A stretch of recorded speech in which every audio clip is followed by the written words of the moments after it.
গভীর রাতে হঠাৎ লাইভে হাজির এমপি হাসনাত আবদুল্লাহ।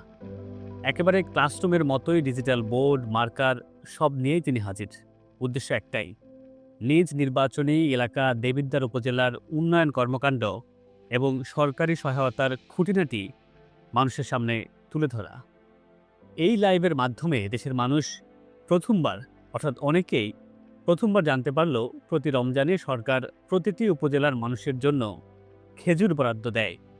তাই অনেকেই এখন প্রশ্ন করছেন, তাহলে আমার খেজুর কোথায়? যাই হোক, তো লাইভে এসে প্রথমেই তিনি বললেন, গত 17 ফেব্রুয়ারি সংসদ সদস্য হিসাবে শপথ নেয়ার পর গত 3 সপ্তাহ ধরে মূলত এলাকার চলমান প্রকল্প এবং প্রশাসনিক কার্যক্রম কিংবা সরকারি সেবার বাস্তব চিত্রটা কী সেটা তিনি বোঝার চেষ্টা করছেন। সেই বোঝা থেকে তার মনে হয়েছে সবচেয়ে বড় সংকটের জায়গা রাস্তাঘাটের দুরবস্থা। এই সমস্যা সমাধানে ইতিমধ্যে সড়ক ও জনপদ অধিদপ্তর কিংবা এলজিইডি কাজ শুরু করেছে। সেই সাথে উন্নয়ন কাজের গতি ও মান নিয়েও ঠিকাদারদের উদ্দেশ্যে তিনি কড়া বার্তা দিয়ে বলেছেন, নির্ধারিত সময়ের মধ্যে কাজ শেষ করতে হবে এবং গুণগত মানের সঙ্গে কোনো আপোস করা যাবে না। একই সঙ্গে একাধিক প্রতিষ্ঠানের নামে কাজ নিয়ে ধীরগতিতে কাজ করার প্রবণতা থেকেও ঠিকাদারদের সতর্ক করেছেন এই হাসনাত আবদুল্লাহ। সেই সাথে জানান, আসন্ন ঈদ উপলক্ষে তার নির্বাচনী এলাকায় সরকার মোট 20,635টি ডিজিএফ কার্ড বরাদ্দ দিয়েছে। প্রতিটি কার্ডের বিপরীতে বিনামূল্যে 10 কেজি করে চাল দেয়া হবে। একইভাবে এই কার্ড সারা দেশের প্রতিটি ইউনিয়নে প্রতিটি ওয়ার্ডের জন্যও বরাদ্দ থাকে প্রতি বছর। কিন্তু প্রকৃত দরিদ্র মানুষের কাছে এইসব কার্ড কি আসলে পৌঁছায়? আসলে পৌঁছায় না।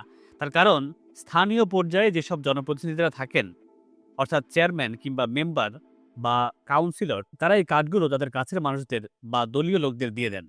আবার অতীতে আমরা এও দেখেছি, সরকারি বরাদ্দকৃত জিনিসপত্র চেয়ারম্যান বা মেম্বাররা টাকার বিনিময়ে মানুষের কাছে বিক্রি করছেন। অর্থাৎ সরকার বরাদ্দ দেয় ঠিকই, কিন্তু প্রকৃত দরিদ্র মানুষের কাছে এসব সহায়তা পৌঁছায় না। তাই এসব চাল যেন প্রকৃত উপকারভোগীদের হাতেই পৌঁছায়, সে বিষয়ে স্থানীয় জনপ্রতিনিধিদের নির্দেশনা দিয়েছেন হাসনাত আবদুল্লাহ। তবে সবচেয়ে ভালো উদ্যোগ হলো, তিনি জানিয়েছেন সরকারি কাজের স্বচ্ছতা নিশ্চিত করতে জবাবদিহিতা নামে একটি ফেসবুক পেজ খুলবেন তিনি, যার মাধ্যমে মানুষকে তিনি জানাবেন কোন কাজের জন্য সরকার কত টাকা বরাদ্দ দিয়েছে, কত টাকা খরচ হয়েছে এবং সেই কাজ, প্রকল্পের কাজ কতটুকু অগ্রগতি হয়েছে বা কতটুকু সম্পন্ন হয়েছে ইত্যাদি তিনি জানাবেন। অর্থাৎ নির্বাচনের আগে দেয়া প্রতিশ্রুতি অনুযায়ী জনগণের কাছে জবাবদিহিতা নিশ্চিত করছেন হাসনাত আবদুল্লাহ। এমন দৃশ্য দেশের মানুষ আগে কখনো দেখেনি। আগে তিনি কোচিং সেন্টারে ক্লাস নিতেন, এখন এমপি হয়ে জনগণের ক্লাস নিচ্ছেন। বুঝিয়ে দিলেন তাদের পাওনা, এলাকার আয়তন, জনসংখ্যা, ইউনিয়ন, পৌরসভা কিংবা উন্নয়ন বরাদ্দ সবকিছু গুনে গুনে বুঝিয়ে দিলেন। তাই মনে হচ্ছে সংসদ সদস্য হিসাবে শুরুটা তিনি যেভাবে করলেন, সেটাই যদি পুরো মেয়াদে বজায় রাখতে পারেন, তাহলে দেশের চিত্র বদলাবে। অর্থাৎ যে মানুষরা ভোট দিয়ে জনপ্রতিনিধি নির্বাচন করেন, তাদের প্রতি যদি জনপ্রতিনিধিরা দায়বদ্ধ থাকেন, তাহলে দুর্নীতি, স্বজনপ্রীতি, লুটপাট এইসব থেকে মানুষ কিছুটা হলেও অন্তত রেহাই পাবে। হাসনাত আবদুল্লাহরা তাদের এই সাহস এবং এই জবাবদিহিতা আগামীতেও বজায় রাখুক, তাদের হাত ধরেই পরিবর্তনের সূচনা হোক।